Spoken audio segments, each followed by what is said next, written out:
les mystères du tarot divinatoire. C'est une exposition initiatique que l'on peut voir au musée Pierre-Noël à Saint-Dié-des-Vosges.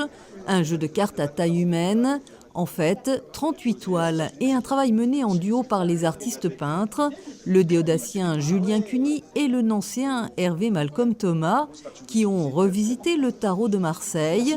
Ils ont choisi la couleur pour les arcanes majeures, l'encre de Chine pour les figures mineures. En travaillant sur ce projet, on s'est rendu compte de toute la portée ésotérique du tarot de Marseille, qu'on connaissait, mais c'est pas vraiment l'attrait premier. Nous, c'était vraiment plastique, l'attrait de ces cartes et les mystères, les accessoires qu'ils ont en main, sans connaître ses significations. Nous, on s'est dit, on le prend, on a notre base de cartes et derrière, on fait un travail de peintre où on s'est donné beaucoup de liberté.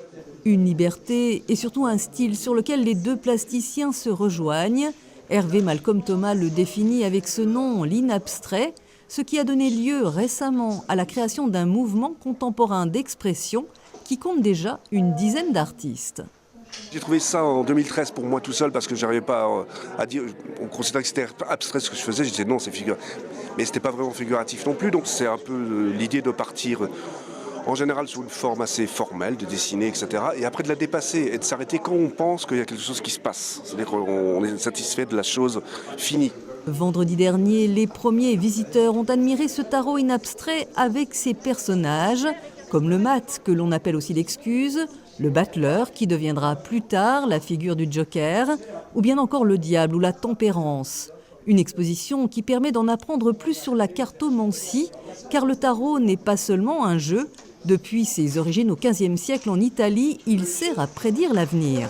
Et toutes les figures que l'on peut voir encore aujourd'hui sont des figures à l'origine archétypales, donc vraiment qui représentent des moments de la vie. Évidemment, il faut que chaque personne trouve dans la carte les éléments qui lui parlent. On fait plus une introspection psychologique en fait. On dit que le tarot rend conscient ce qui est encore inconscient. L'exposition sur le tarot divinatoire inabstrait est à découvrir jusqu'au 11 février. Toutes les toiles ont été éditées au format classique d'un jeu de cartes.